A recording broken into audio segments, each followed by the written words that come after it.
Muito bem. Então, novamente, sejam todos muito bem-vindos. Eu sou Carol Olival, sou Community Outreach Director da Full Sail University e vou fazer a apresentação oficial para a gente poder começar do Francisco e do Lucas. Começando pelo Lucas. O Lucas Medeiros é professor, empreendedor serial e designer de serviços, atua no desenvolvimento dos projetos que visam o impacto positivo na vida das pessoas, em design thinking, processos de coaching e entretenimento.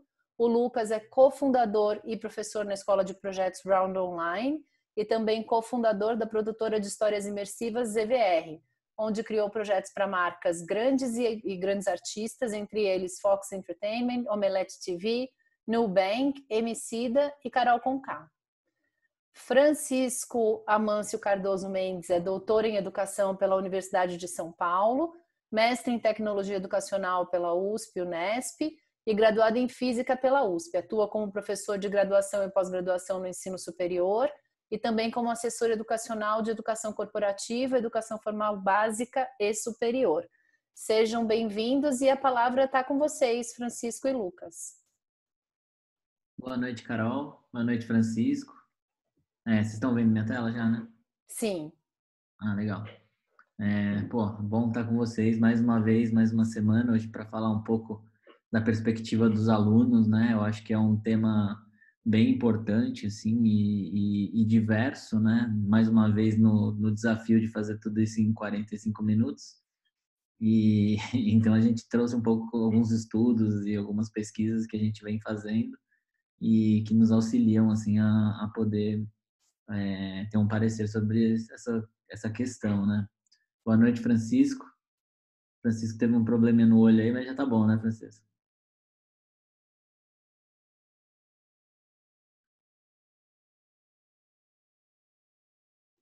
Você está no mudo, Francisco. Vou tirar você, vou ativar. Aí. Pronto, desculpa aí, é básico, né? Ou seja, sempre acontece uma dessa, né? Mas enfim, vamos lá. Boa noite, Carol. Boa noite, Lucas. Boa noite, pessoal. Tudo bem? Então, o negócio do olho a gente vai se recuperando, mas bora lá, bora lá. Então, gente, qualquer coisa que estiver piscando demais aí, vocês não se incomodem. E é sempre um momento desafiador, né? Ou seja, a gente está falando agora da perspectiva do jovem, né? Da perspectiva do estudante, do ponto de vista dele. E o que a gente quer trazer aqui é um pouco do olhar do que muitos institutos, muitos centros de pesquisa estão olhando e o que nós, em loco, nós estamos observando também, né? Ou seja, nós vamos trazer um pouco desse olhar e a ideia é compartilhar um pouco a ideia, ou seja, como é que a gente pode trabalhar com isso e o que essa informação a gente pode extrair para poder aprofundar, né? E aí vem alguns comentários, né, Lucas, do pessoal aí, né, alguns memes que estão muito enrolados aí, né? Isso aí, né? Geralmente a gente começa dividindo algum pensador, né? A gente já teve aí Vygotsky, Loris Rubem Malav, Alves. muita gente boa. E aí eu acho que hoje a gente trouxe bem na perspectiva do aluno mesmo. É um pensamento que não é um pensamento, na verdade é um pensamento, mas é um meme, né? Então, quando as aulas voltarem, eu não quero que tenha aula, né? Eu acho que isso para mim assim soou bastante representativo assim com o momento que a gente está vivendo. E me fez refletir bastante assim sobre como será essa volta, né? Então, quais serão os desejos, as necessidades desses alunos que eles, como que eles vão voltar, né? Estou muito ansioso e pensativo para quando ela acontecer, né? Entender direitinho como que vai ser isso. E aí, Francisco, o que você entende? Como que vai? Então, eu acho bem interessante essa questão de quando as aulas voltarem, eu não quero que tenha aula, né? Então, eu quero já provocar nesse sentido o que é aula, né? Ou seja, qual que é o conceito de aula, né? Será que a gente está falando a mesma linguagem? Será que docentes e alunos estão falando a mesma linguagem? E eu acho que isso vale tanto para a educação básica quanto para o ensino superior, né? Ou seja, qual é o conceito de aula e o que o aluno está enxergando como aula? Porque, na verdade, a gente tem que entender que a aula, na verdade, é uma entrega, né? Ou seja, uma entrega de uma possibilidade de um compartilhar de conhecimento que a gente tem e é uma interação social onde cada um ali traz um pouco de si, né? Então, quando a gente vai ao encontro do aluno, vai ao encontro de discutir um tema, né? esse discorrer sobre o tema tem muito da nossa visão histórica, né, da nossa relação histórica e social, e do aluno também. Então, essa interação entre ambos é que faz, né, que permeia toda essa questão da construção de aula. Então, tentar entrar no acordo, né, Lucas? É isso aí. Então, e aí queria começar essa discussão com você, Francisco, e com a Carol, né, e trazer um pouco da necessidade do conhecimento, assim, da rotina do aluno, né? A gente falou muito sobre o pensamento do design nessas últimas semanas, né? A gente pensou como design educacional, design thinking, a gente falou muito sobre isso. E o fato do design ser focado no ser humano, né? Eu acho que faz muito sentido e é uma necessidade muito latente que a gente entenda a rotina dos alunos, né? E entender um pouco de comportamento. Então, eu, por também meu background, ter passado pelo design e pelo mercado, assim, eu gosto muito de analisar e de estudar comportamento, né? Então, começar trazendo uma pesquisa, né, do Visual Capitalist, que nela, né, indicou uma forte tendência ao aumento do consumo digital durante a quarentena, né? E aí, se a gente olhar para essa geração Z, né, são os jovens, né, de 8 a 23 anos, olhar para o perfil, né, sabendo que hoje eles são a maioria no mundo e também no Brasil. Eu achei muito interessante esse dado. Saber também que eles aumentaram muito o consumo de vídeos online, né, de streaming online, de TV streaming, Netflix, Amazon Prime. A gente viu muito movimento dentro desse mercado também, como um dos mercados que mais cresceram durante a pandemia. E achei muito interessante assim enxergar dentro desse gráfico como esses jovens são visuais, né? Uma coisa até que eu estava comentando com o Francisco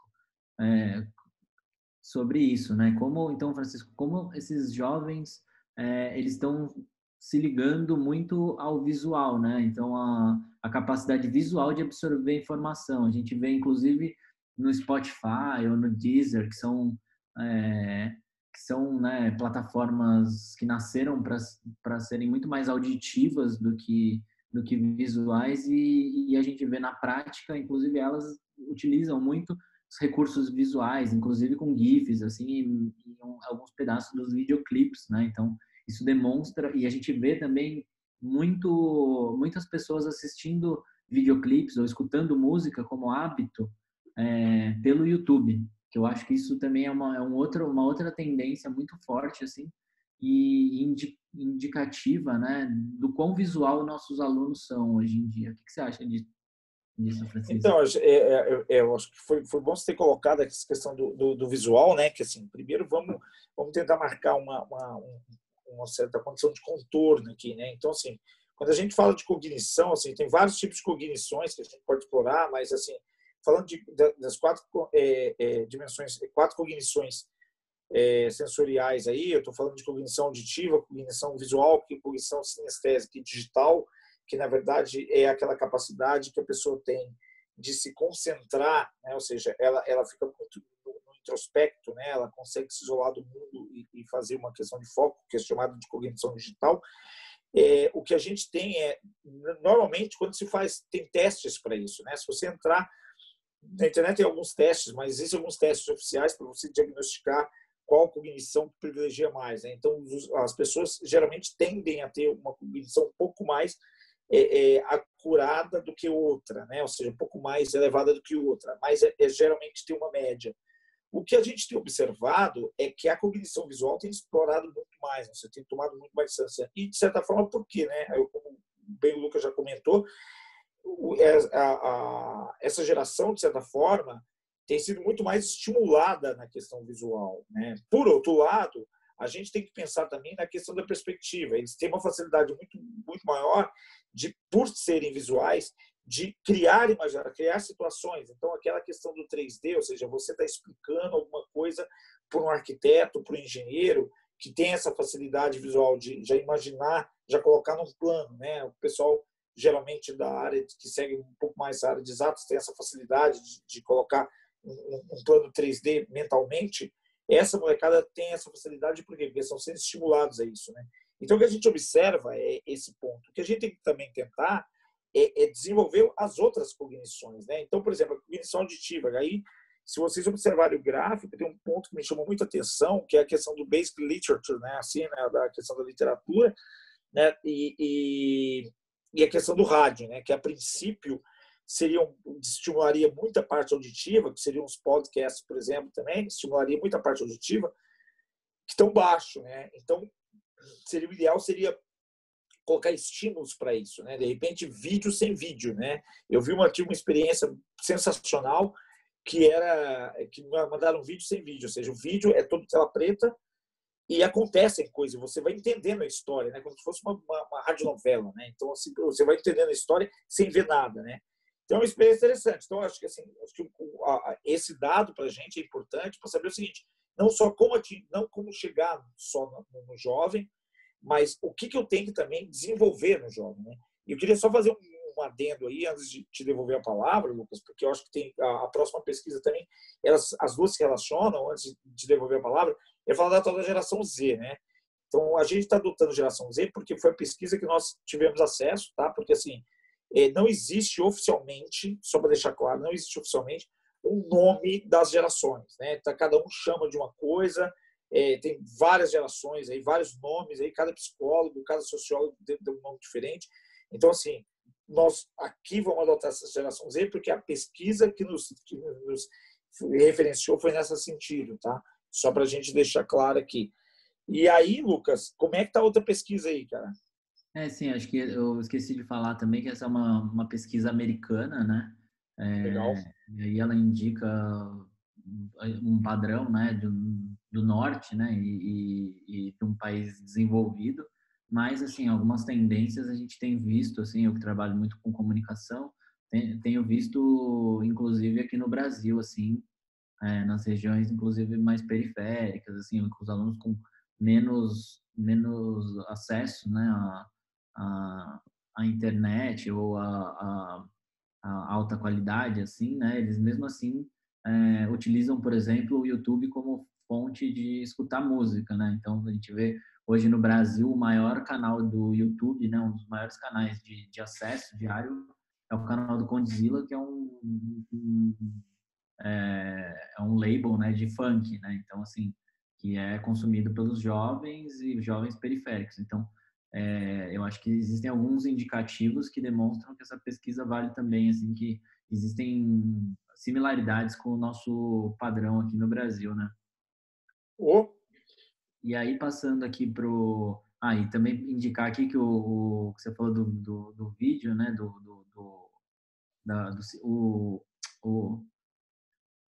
O Emicida, né? Que lançou agora aquele Cinema Invisível, né? Que é uma contação de história e que e que, na verdade, o cinema invisível é quando a gente conta uma história, quando a gente está contando um conto, alguma coisa assim, a gente está imaginando. Então, esse é a base do cinema invisível. E aí, essa é a mesma coisa, na verdade, e aí ela aqui agora muito mais profunda, né? E mostrando para a gente exatamente, assim, mais específica. E aí eu queria destacar algumas coisas, né? Primeiro, alguns aplicativos, né? TikTok, Instagram, como viralizou, assim, o Instagram já era muito, mas o TikTok, por exemplo, bateu o recorde, assim, de download de usabilidade agora na quarentena, assim, é um fenômeno impressionante. A gente teve alguns jogos também aí mostrar que essa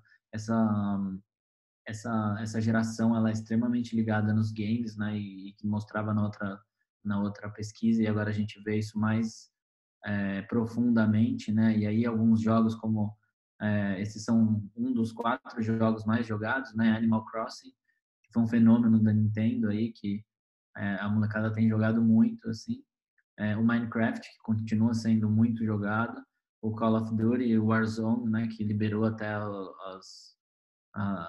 tá de graça, né, eles liberaram todos os recursos para serem jogados multiplayer, e o Fortnite, né, e aí duas coisas que eu acho que são essenciais a gente colocar, são como essas plataformas estão aderindo e elas estão os games, né, eles estão aderindo também elementos do mundo real. Então, a gente teve no Fortnite, eu falei na outra vez, no nossa outra live, né, o show do Kanye West, né, que fez um show ao vivo dentro da plataforma, enquanto as pessoas jogavam, ele fazia um show ao vivo. Isso foi, assim, uma estratégia transmídia muito legal.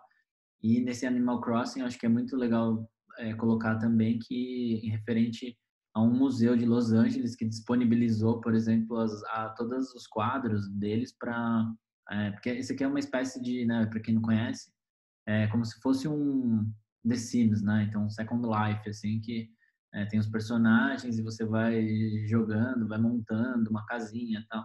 E aí é muito legal de ver que o Museu de Los Angeles deu abertura e disponibilizou os quadros. Então, assim, você enxerga a potência que essas ferramentas têm alcançado, né? Fora isso, fora os streamings de filmes e que a gente tem visto o quanto o acesso e o consumo cresceu nessa pandemia, né? Não, eu queria destacar, Lucas, se você me permitir rapidamente, antes da gente explorar o gráfico aí, ou a tabela, na verdade, os dados, algumas coisas que são bem interessantes aí é o seguinte: a probabilidade, a capacidade que nós temos aí de compartilhar, de fazer as coisas de maneira compartilhada, né?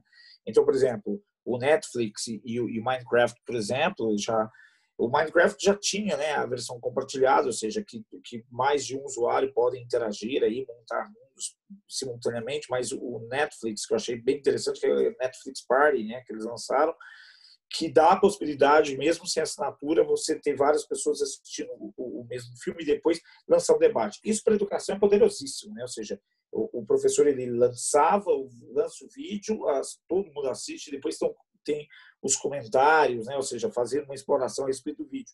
E o próprio TikTok, que eu tenho observado, assim, algumas atividades docentes, alguns professores têm passado como atividade para os alunos desenvolverem atividades pedagógicas utilizando o TikTok, né? E a criatividade vem a mil, né? Ou seja, muitos se caracterizam, muitos fantasiam, muitos pegam a parte de filme dublado e assim por diante, né? Então, eu acho que todas essas ferramentas, na verdade, elas acabam vindo para agregar, né? E já passando, antes de te devolver a palavra, só quero pegar alguns dados da tabela que me chamaram a atenção, que é a questão dos jogos mobile, né? Ou seja, playing games on mobile, né? Ou seja, os jogos mobile está lá em cima na escala de quase todo mundo, né? Ou seja, de todas as gerações, dos boomers, do G, dos millennials aí, da geração Z, lembrando que a gente está respeitando essa nomenclatura que foi definida, né? Chamar a atenção para o Visual Capitalist, que é um site muito bom, cheio de infográfico, cheio de informação. Eu recomendo esse site aí, né? E eles têm referências, eles dão uma referência como é que foram captados os dados, né? E aí isso chamando a atenção que, assim, se você observar as gerações, ou seja, os eventos que ocorrem são comuns a todo mundo. Existe uma discrepância muito grande entre as gerações, né?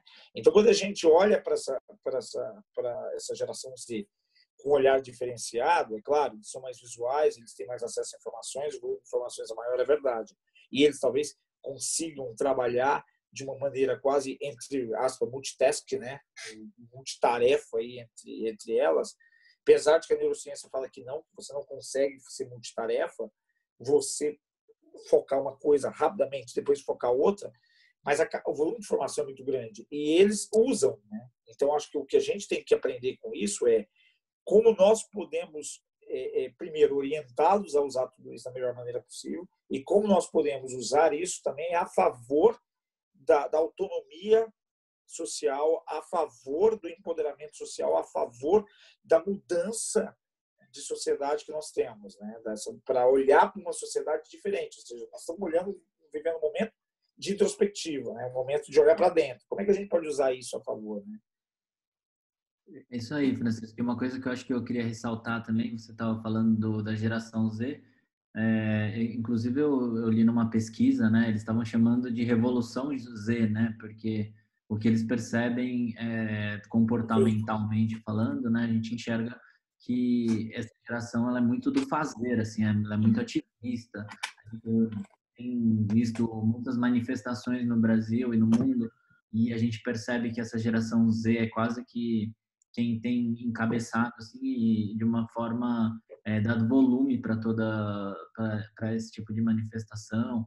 E então assim é uma geração que traz muito essa questão do fazer, de realização, né? E aí, eu queria trazer um dado aqui que é relacionado a games, né? Essa já é uma outra pesquisa que também não foi feita no Brasil, mas que eu acho que é muito importante a gente olhar, né? Ela tem uma base de relevância não muito alta pelo número de pessoas entrevistadas, mas que eu acho que como qualidade, assim, a gente pode enxergar de uma forma bem bacana, né? Importante também ressaltar que foi feita nos Estados Unidos, Japão e Itália, né, que são países já pré-disponíveis e com mais acesso à internet, e que já tem um engajamento maior com games, né? E aí, dentro desse cenário, ele apontou, né, para um momento onde as pessoas estão jogando mais, né, os jovens de 10 a 30 anos, aí já não é mais a geração Z, mas eu acho que cabe muito aí, né? Ela deve ter uma representatividade muito grande aí. Então, se os jovens estão jogando mais, né? Qual que é o motivo? E aí, duas coisas que para mim chamou muita atenção. Uma é a socialização, né? Isso a gente sabe que é o déficit aí da quarentena, com certeza é social. E um ponto que eu achei muito legal é que a família começar a jogar junto é um dos grandes motivos que levam as pessoas a jogarem, né? E aí, Francisco, você começou a jogar alguma coisa aí na quarentena ou tá poupando seus olhos? Na verdade, na verdade, eu voltei a jogar, né? Voltei a jogar.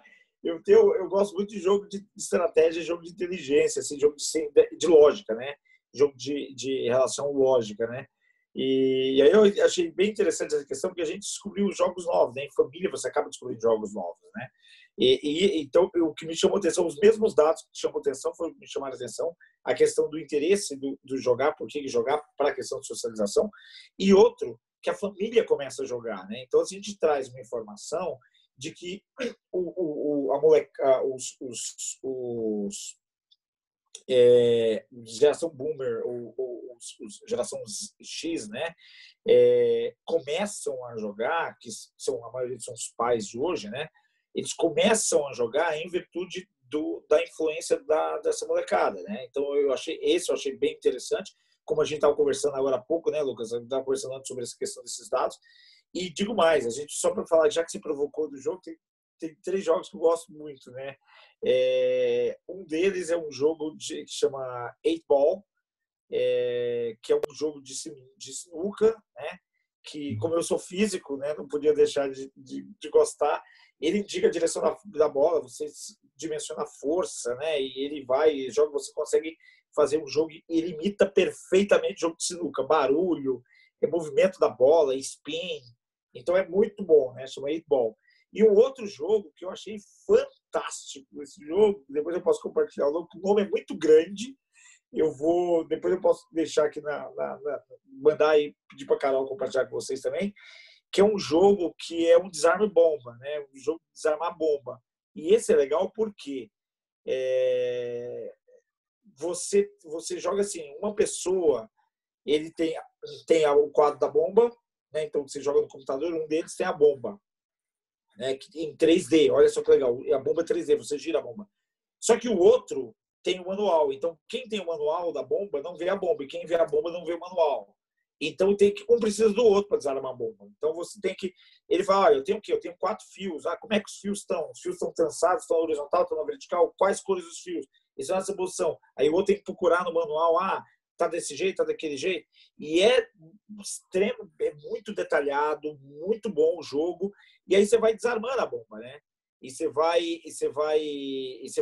desarma a bomba com a ajuda do outro. Ou seja, se um passar a informação errada, o outro não consegue. Então, os dois têm importância. Esse jogo é fantástico. Depois eu vou passar para a Carol postar aí. Manda ver, Lucas. É isso aí. E aí vem essa parte, né, da questão de interação e socialização em tempos de isolamento que a gente estava falando, né? Ou seja, como é que a gente está, a oportunidade que a gente está tendo de família, né? Tá tendo lá de interagir, de entender o outro, né? De gerar empatia cada vez mais, de conhecer quem mora com a gente, né? E pegar, o que eu vou fazer agora, como é que eu vou trabalhar com tudo isso. E digo mais, como é que eu posso usar isso em prol da educação? Né? Como é que eu posso usar, por exemplo, o aprendizado do cuidar da casa, dos jogos e de tantas outras coisas em prol da educação, né? E aí a gente fala a questão, como é que a gente explora isso, né, Lucas? Exatamente, Francisco. Acho que essa questão dos jogos é uma coisa que dá para ser muito explorada, né? Eu acho que a gente pode falar 45 minutos sobre isso, sabe? Principalmente a gente já fez conversa sobre gamificação, treinamentos para alguns professores sobre isso. Tem um teacher training do ano passado, foi muito legal, que trouxe essa pauta assim à tona, né? E eu acho que com certeza os games vieram assim para colaborar, né? Com a educação, né? E não para rivalizar ou de alguma forma. Lógico que é sempre difícil, né? A molecada adora e os jogos Fortnite, esses jogos a gente sempre enxerga como algo que às vezes atrapalha nos estudos, né? Porque a partir do momento que abriu a porta ali, só para na full sail, né, Carol? E aí é bem isso que acontece. E aí, falando sobre socialização e interação, eu trouxe alguns dados também, né, de algumas pesquisas, que para a gente conseguir, né, tentar criar uma imagem, né, uma imagem conjunta. Aí, primeiro, falar um pouco sobre a situação na quarentena, né? A MindMiners, que esse já é uma pesquisa brasileira, eles têm feito um trabalho muito legal. MindMiners, se vocês podem acompanhar, eles já estão na 10ª pesquisa, né? Uma empresa como se fosse o IBGE, assim, só que para startups e empresas menores, assim, um instituto de pesquisa mesmo. E aí eles soltaram essa última aqui, que traz todo um entendimento, né, do consumo e da relação do brasileiro com a pandemia.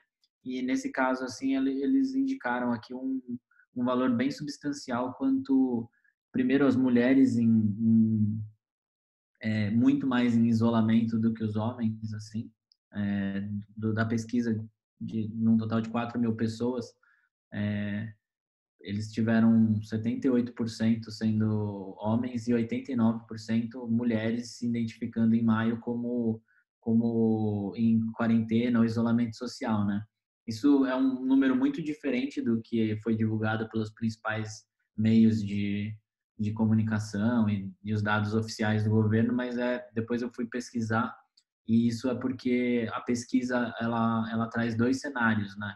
O isolamento total e o isolamento parcial, né? Eles acreditam que é um ponto também, né? Então, o que eles chamam de isolamento, aqui é o isolamento total, né? Então, é isso aí. E aí eu queria aproveitar, Lucas, e já puxar o seguinte, ou seja, esse isolamento, ele causa sensações e emoções. A gente também já discutiu isso, né? A gente já trouxe essa questão das sensações, emoções, dos sentimentos aí, né? E eu acho que assim, o que eu achei bem importante nessa questão toda a gente já discutiu em outra live, que é olhar a questão da saúde mental, né, do aluno, do professor, da família. Várias escolas estão preocupadas com isso. Trazer para a gente trabalhar com essa questão, né? Ou seja, como é que eu pego entendo esse sentimento, e é um sentimento que a gente observa que perpassa por todos, não é só a educação, né? Todo mundo está isolado, perpassa, né? E esses dados aí que o Lucas está apresentando aqui, né?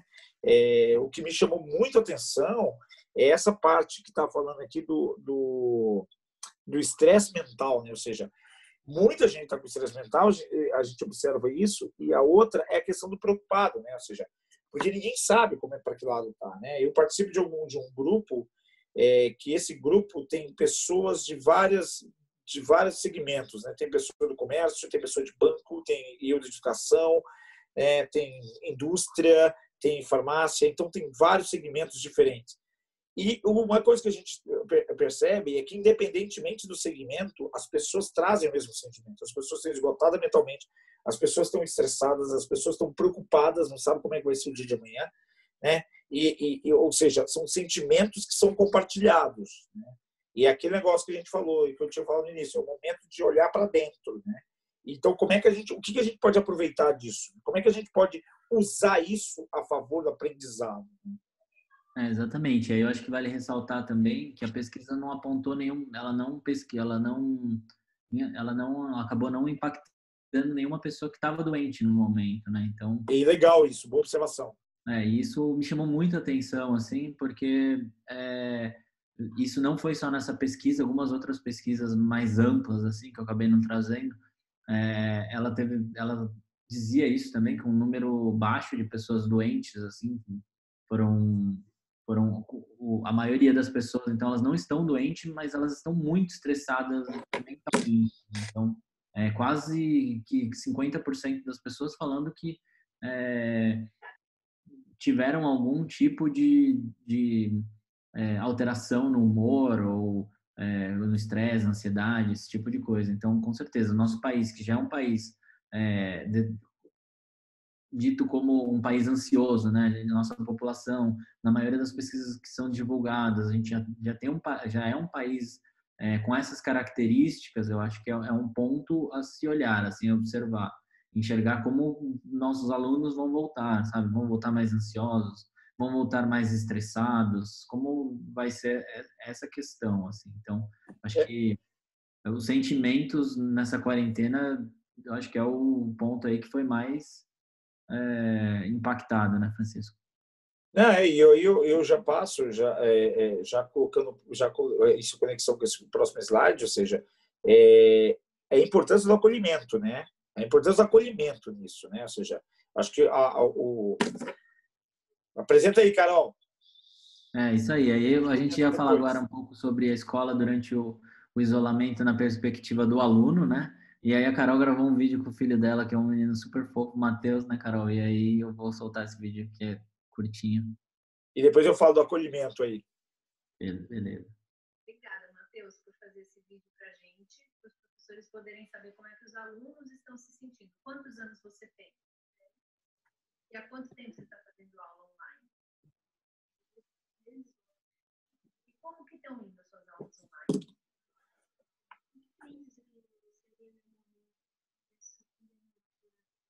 Qual que é a diferença? E eu não posso ter contato com a minha professora, por exemplo, eu tenho uma dúvida no trabalho que eu não dou por e-mail, por exemplo, e eu tenho uma dúvida, mas a professora cai da ligação, eu não tenho o que fazer.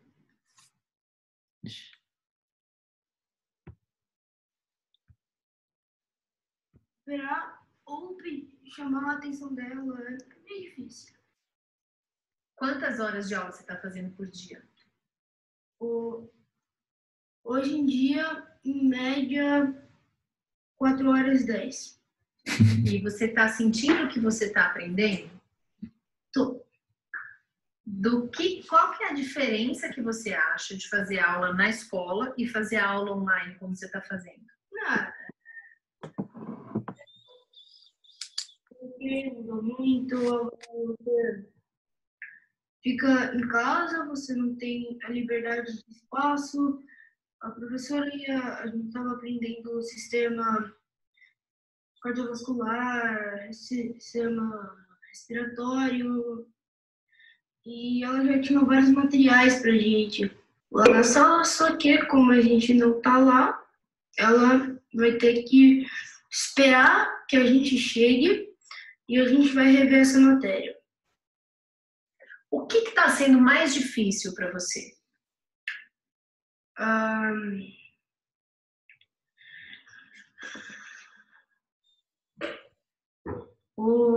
Não sei.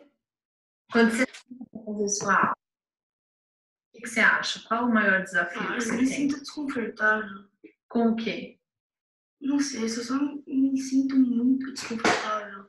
Porque eu não tô tendo contato com alguém, mas ao mesmo tempo eu tô. Aí eu algumas horas eu desligo, eu caio da ligação muito. Então, E o que você mais está sentindo falta? da presença de todo mundo. Tá com saudade de ir pra escola? É estranho para mim dizer isso, mas sim, eu tô com saudade de ir pra escola. Que bom. Obrigada por ter dado essa entrevista pra gente. Tá bom? Fala tchau pro pessoal. Tchau. Comentários, Carol? Olha, eu vou falar que tá desafiador, hein? Ele é uma criança que gosta de estudar, que não dá trabalho, assim, mas tá sentindo, tá cansado de ficar na frente do computador. Você vê, ele não sabe explicar o que é, mas é uma angústia, assim, é uma coisa de sinto falta de estar com as pessoas junto, não quero mais ficar olhando a tela. Então é um desafio, né, para todo mundo, para a gente também, né? Mas você vê que a criança não consegue nem entender o que é esse desafio direito.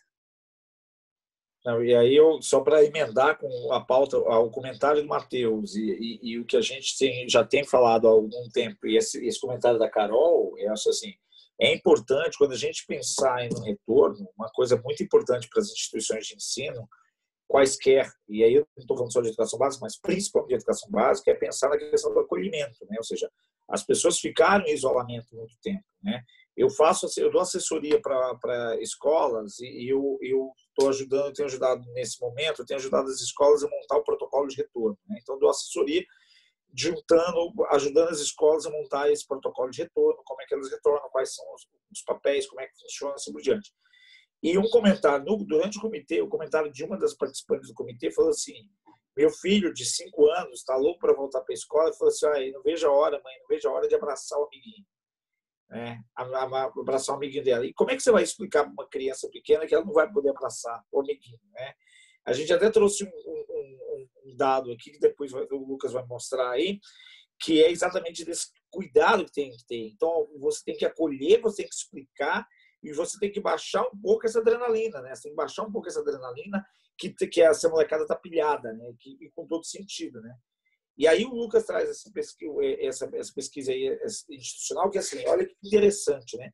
Se a gente for observar os dados, eu tenho esses dados que tem aí, Lucas, eu vou tomar à frente, depois você comenta, que é do Instituto Federal da Bahia, né? É o IF da Bahia, que eu tenho quase equiparado aí, se você observar, ou seja, que a pergunta era exatamente, ou seja, o que eles achavam do ensino à distância, né? Dessa questão da educação virtual, né? Do uso da aula só à distância, né?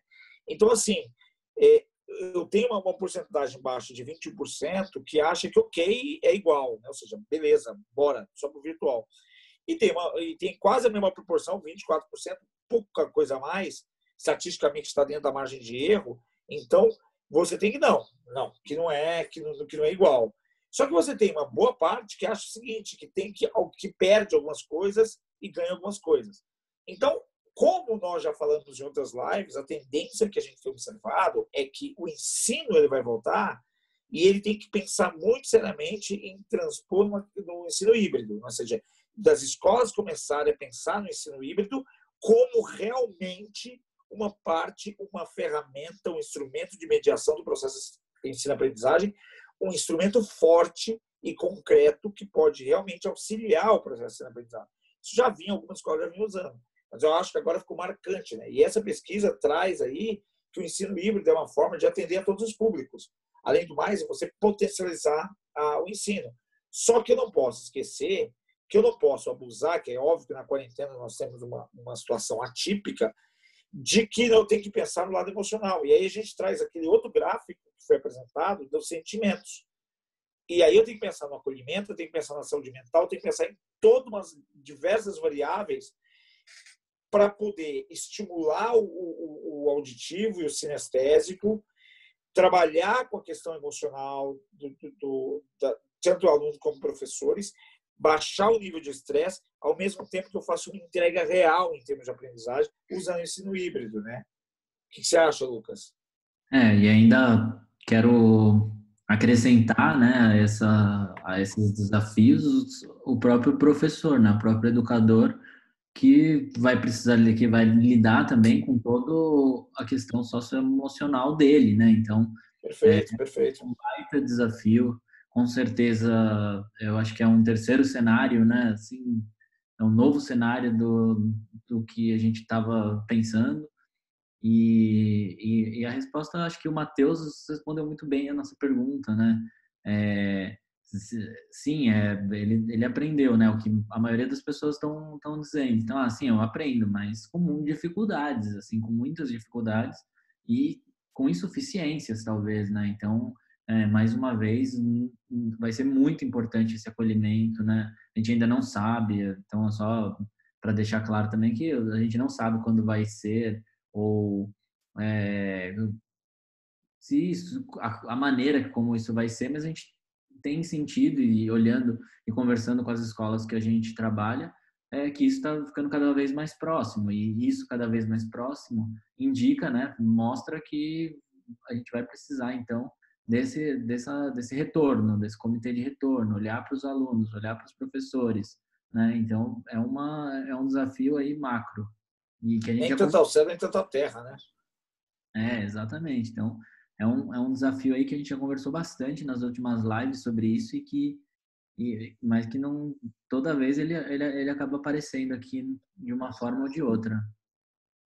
Perfeito, perfeito. Vamos lá? E aí, se quiser ler, Francisco, quer que eu leia? Vamos lá. Então, aí, assim, nós fizemos algumas perguntas, né? Ou seja, conversamos com o pessoal do círculo aí, do nosso círculo, né? Especificamente o Lucas trouxe as contribuições aí. Então, assim, a pergunta foi: o que você acha da escola na quarentena, né? Então, aí, lendo as respostas, depois a gente comenta, né? Ter mais tempo com a minha família. Fico preocupado com um amigo meu que não conseguiu acessar a aula.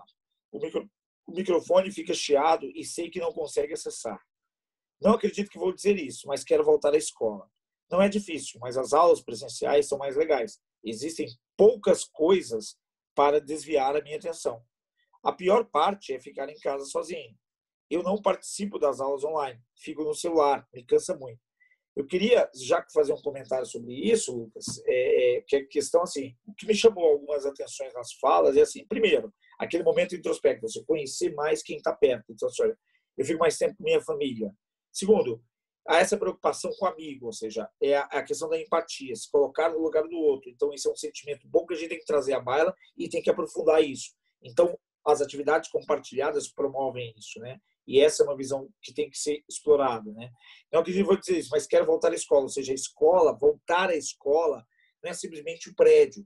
A escola, na verdade, é o ambiente social que promove essas interações sociais, que são ricas, né? Ou seja, não é o conteúdo que vai ser trabalhado ali, mas são as interações sociais que vão ser trabalhadas. E aí a questão das aulas, mais as aulas presenciais não são mais legais. Existem poucas coisas que desviar a atenção, né? Ou seja, as duas falas vão ao mesmo encontro, né? Vão ao encontro do outro, que eles têm noção do que está acontecendo. Então, assim, nós ignorarmos que essa molecada não tem noção do que está acontecendo, ou simplesmente ignorar o fato de que existem distratores, como a gente bem colocou, né, Lucas, em lives passadas, sobre os distratores e os atratores de atenção, numa terceira, quarta live anterior, ou seja, misturando tudo que a gente já falou até agora, a gente tem cancha para trabalhar, para repensar a escola. E aí vem aquela fala inicial, né? Que você colocou, a questão da aula, né? Ou seja, o que é aula? A gente emenda lá no início. Isso aí. E eu acho que essas frases, elas se bastam muito, assim, né? Eu tenho certeza que todo mundo que está aqui vendo com a gente e está convivendo com esses alunos tem muitas outras frases, até que a gente vai poder conversar no final. Mas aí, uma outra pergunta que eu fiz, né, que eu acho que era bem interessante entender de pessoas com diversas condições diferentes, e a escola pública, a escola particular, em São Paulo e fora, o que você vai fazer quando voltar para a aula, né? Então, abraçar minhas amigas, acho que é o top of mind, assim, das conversas, todo mundo quer abraçar, eu acho que é uma coisa que vai ser difícil mesmo lidar com isso. Acho que eu vou chegar atrasada com essa pandemia, tenho acordado bem mais tarde. a primeira coisa que eu irei fazer é perguntar como irá ser as provas deste ano. Depois quero conversar com todos os meus amigos. Então, primeiro ela quer saber como vai ser as provas, né? Isso numa escola pública aqui, então eles estão bem preocupados com essa questão. E quero ver a minha professora, tomara que ela leve o Thor, que é um cachorro aqui nas aulas da escola também. Então, eu acho que isso aqui vale a pena a gente comentar também, como essa quarentena trouxe, né, proximidade entre os professores e os alunos, né? Então, eles já conhecem o ambiente, o background, o backstage, né, da casa, dos professores e tudo mais. Isso trouxe uma proximidade muito grande. E aí, falar um pouco sobre o retorno às aulas, né? Então, é muito mais uma dúvida, né? E muito mais uma questão de enxergar o que é esse retorno às aulas, né? Então, o Francisco tinha me indicado aqui essa fonte, que é essa Universidade de Gramada, que trouxe um estudo que diz aqui que na volta às aulas, com 20 alunos dentro de uma sala, em 2 dias aconteceria uma interação, né, entre 808 pessoas, né, Francisco? Como fica essa situação? Então, eu acho que essa foi uma matéria que saiu recentemente, né, eu acho que, se não me engano, no El País, né? E, aliás, hoje saiu uma outra também no El País sobre como acontece a contaminação, que é bem interessante, ou seja, de uma universidade da Coreia. Se a gente observar isso, ou seja, qual o cuidado que a gente tem que ter? Então, quando a gente falou na semana passada de política de retorno, né, e exatamente esse trabalho que a gente tem feito junto com as escolas, ou seja, pensar o retorno, não é simplesmente pensar, e a escola é um ambiente de interação social. Então, eu não posso só pensar na questão do pedagógico como sendo conteúdo, não. Eu tenho que pensar na questão da higiene, na questão do contato, na questão da não proliferação. E aí, esse dado é um dado muito preocupante quando eu falo de que 20 pessoas em 2 dias cruzam em 808, ou seja, se tiver um contaminado, e aí completa com outra reportagem, saiu hoje no El País, que mostra esse nível de contaminação, e eles estudaram na Coreia do Sul como aconteceram as contaminações. Então, é uma outra realidade que nós vamos ter que adaptar, nós vamos ter que conscientizar as famílias, nós vamos ter que trabalhar com as famílias juntos, ou seja, o que nós podemos fazer para trabalhar em conjunto, o que nós podemos fazer para trabalhar em conjunto, não só com a família, aí a gente está falando de família, escola, sociedade, né, e Estado. Eu acho que os 4 têm que trabalhar de uma maneira sinérgica, de uma maneira conjunta, e respeitar os protocolos. Não vai ser uma questão simplesmente de isso é lei. Não. Isso é uma condição social, né? Então, eu acho que assim, os dados aí estão aí apresentados. A gente tem que olhar o lado emocional, a gente tem que olhar o lado pedagógico, a gente tem que olhar o lado de higiene, a gente tem que olhar o lado de interação social, de acolhimento. Então, são diversas variáveis para a gente trabalhar, né? E aí, isso, né? Chamar para o abraço, né? Literalmente, né? O que você acha, Lucas? Pessoal, desculpa, só vou aproveitar o chamar para o abraço do Francisco aí e vou mandar um abraço para todos vocês, que eu preciso ir para a minha entrevista de todo dia aqui das 7 horas. Muito obrigada pela presença de vocês. Não vou encerrar o link, vou só encerrar a gravação e a gente se vê na quinta-feira que vem. Só lembrando, eu vou mandar os certificados de vocês, eles vão por um robozinho, então muitas vezes cai no spam. Eu devo mandar entre hoje e a noite, lá pelas 11 horas da noite, ou amanhã cedo. Se vocês não receberem, procurem no spam, porque como ele vai por robô, geralmente cai lá. Se daí não tiver no spam, podem me mandar mensagem que eu pesquiso aqui o que aconteceu, tá bom? Obrigada. Até quinta-feira que vem. Obrigada, Francisco. Obrigada, Lucas. Vou acertar o botão. Tchau, gente. Obrigado, Carol. Não é o botão, não. Valeu. Tchau.